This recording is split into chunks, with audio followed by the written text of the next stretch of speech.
Berita buruk untuk Vladimir Putin. India baru saja mematikan keran dalam pergeseran geopolitik besar-besaran. New Delhi mengumumkan akan berhenti membeli minyak Rusia dalam kesepakatan dagang baru dengan Amerika Serikat. Bagi Kremlin, ini adalah bencana karena sekarang Tiongkok menjadi satu-satunya yang berdiri di antara Putin dan kehancuran ekonomi. Telegraph mengungkapkan bahwa Tiongkok kini diam-diam membiayai 60% upaya perang Putin, namun dukungan ini datang dengan harga yang sangat mahal.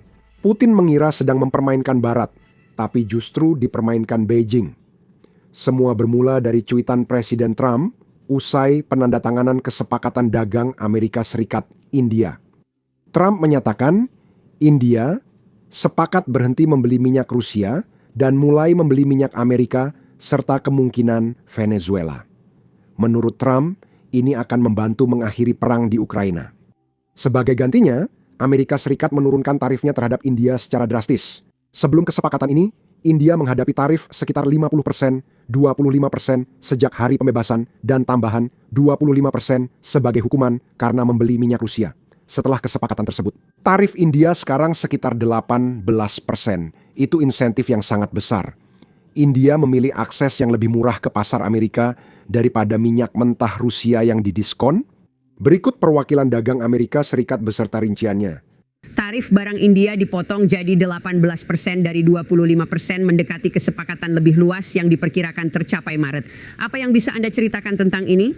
Apakah India benar-benar akan beralih dari membeli minyak Rusia dan berkomitmen untuk membeli hingga $500 miliar dalam bentuk energi, pesawat, dan teknologi dari Amerika Serikat selama 5 tahun ke depan? Jawaban singkatnya adalah ya, mereka sudah mulai mengurangi pembelian produk energi Rusia, mereka juga mulai meningkatkan kembali pembelian energi Amerika dan energi dari sumber lain. Kami sudah berbicara dengan mereka tentang minyak dari Venezuela. Ingat, sebelum tahun 2022 India sebenarnya tidak membeli minyak Rusia. Itu sebenarnya adalah akibat dari perang Rusia-Ukraina.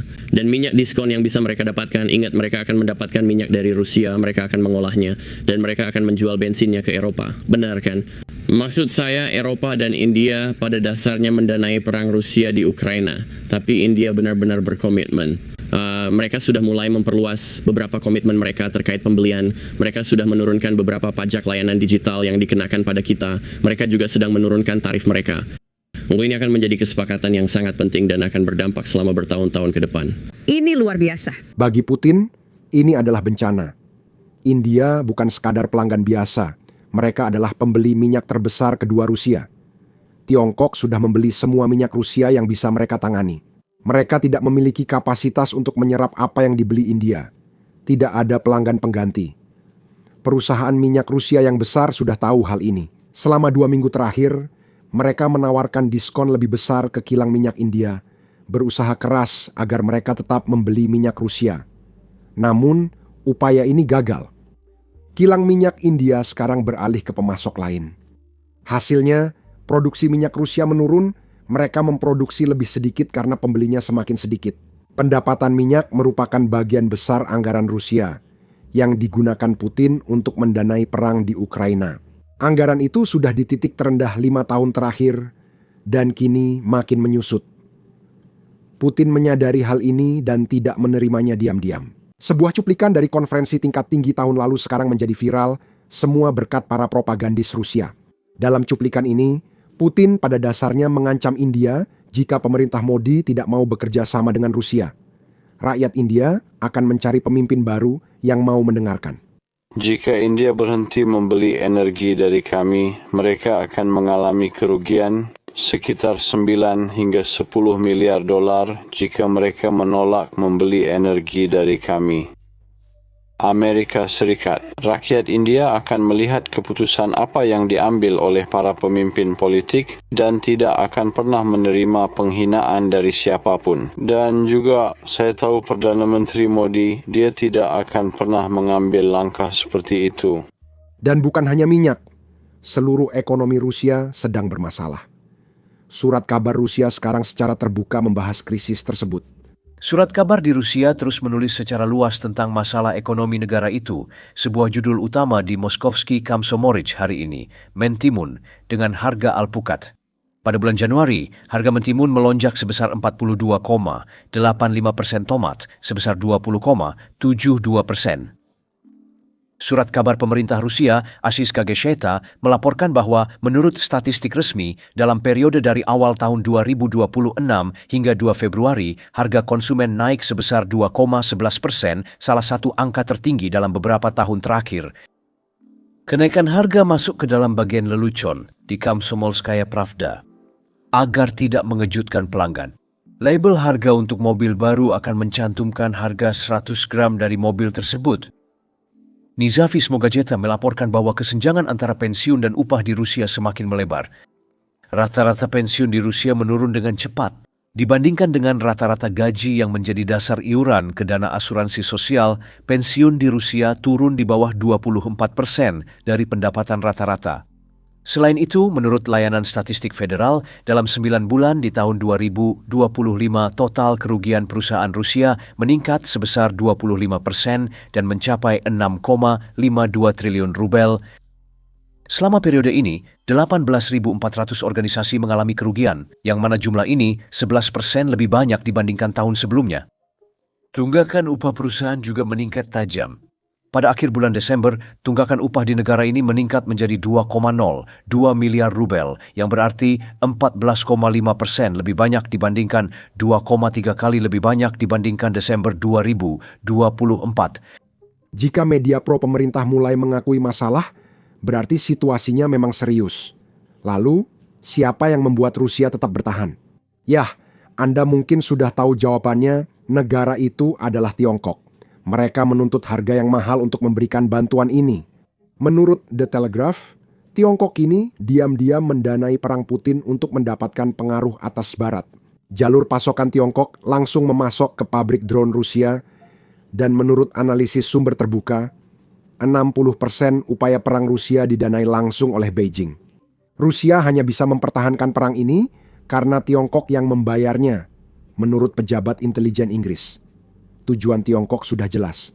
Memanfaatkan pengaruh di Moskow untuk mengalihkan perhatian NATO, sementara Beijing membangun militernya.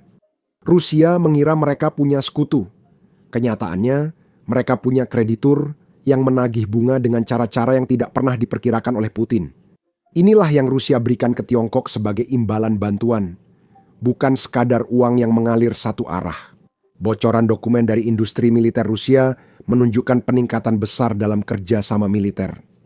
Moskow mentransfer teknologi militer utama kepada Beijing, hasil pengembangan Rusia selama puluhan tahun, seperti tertulis dalam dokumen itu.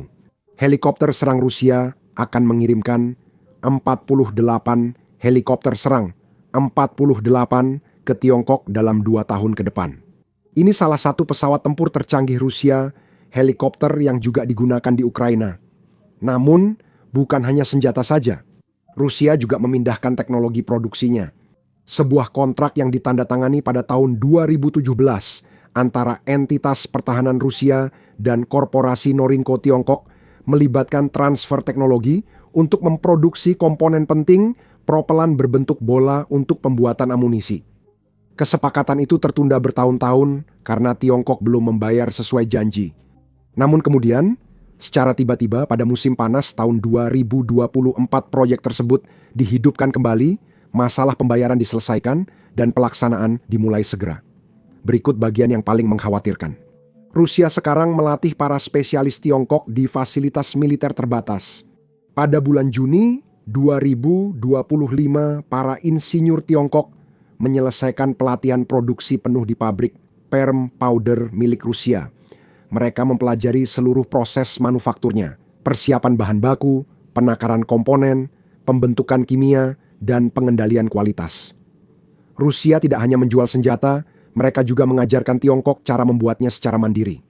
Perang telah sepenuhnya mengubah hubungan Tiongkok-Rusia.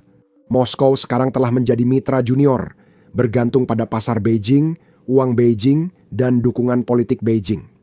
Perusahaan pertahanan Rusia menjalankan kontrak dengan kerugian hanya demi mempertahankan akses ke pembeli Tiongkok. Mereka tidak mendapat keuntungan, hanya bertahan, dan ini bisa jadi bumerang bagi Rusia, selengkapnya dari Sarah Payne. Xi Jinping sekarang memegang semua kendali. Tiongkok memiliki populasi 9 kali lipat, produk domestik bruto 9 kali lipat dari Rusia, dan produk domestik bruto per kapita mereka semakin mendekati. Ini bukan kabar baik bagi Putin. Menurut saya, pertanyaannya bukan apakah hubungan ini akan bertahan selamanya, tapi kapan akan berakhir. Kapan Xi Jinping memutuskan? Apakah dia sudah cukup berpengaruh untuk mendapat apa yang dia mau? Dan menurut saya, apa yang terjadi sekarang menunjukkan bahaya jika salah menilai siapa musuh utama Anda. Nikolai II berperang melawan Jepang dalam perang rekreasi, yaitu Perang Rusia-Jepang tahun 1904 sampai 1905. Ya, dia menghabiskan sumber daya untuk sesuatu yang sebenarnya tidak relevan pada masa itu daripada menggunakan sumber daya tersebut untuk membangun sistem kereta api. Padahal Rusia Eropa sangat membutuhkan itu untuk menghadapi Jerman yang akhirnya terjadi 1 dekade kemudian dan mereka kalah. Ya, dia digulingkan, sebagian karena kerusuhan roti di Sankt Petersburg, karena tidak ada bantuan asing yang bisa masuk, dan karena sistem kereta apinya tidak memadai. Rel kereta itu akan dibangun dan bermanfaat untuk Lend-Lease. Akhirnya dia dan keluarganya ditembak di ruang bawah tanah Siberia. Butuh waktu 1 dekade untuk semuanya terjadi. Jadi aku tidak tahu bagaimana nasib Vladimir Putin dalam semua ini. Jika kita bertindak tepat, dia mungkin pergi dan terasa sepi. Kita mungkin harus menunggu lama. Salah satu masalah membuat video seperti ini adalah menampilkan banyak serangan drone meski tanpa korban manusia atau tentara Rusia dalam videonya. YouTube biasanya mendemonetisasi atau membatasi video kami. Faktanya, dalam seminggu terakhir, kami memiliki 4 video perang yang didemonetisasi menurut YouTube. Menampilkan serangan drone atau rekaman garis depan tidak ramah bagi pengiklan, sehingga video tersebut dibatasi. Tapi inilah kenyataan dari peperangan modern, dan inilah perang yang sedang dihadapi dan coba untuk dihadapi oleh orang-orang Ukraina. Kami yakin penting untuk meliput semua ini, sehingga kami meluncurkan platform sendiri, dasar-dasar bisnis yang kami bangun dari awal tanpa batasan. Kami tidak perlu mengaburkan serangan drone kami tidak perlu mengaburkan rekaman garis depan kami, dan kami tidak perlu mengaburkan pangkalan udara Rusia yang dihancurkan. Selain itu, kami juga tidak menayangkan iklan apapun di situs tersebut. Dengan demikian, kami tak perlu menyensor diri hanya karena pengiklan tak suka liputan kami. Situs ini didanai dari dukungan Anda, bukan iklan.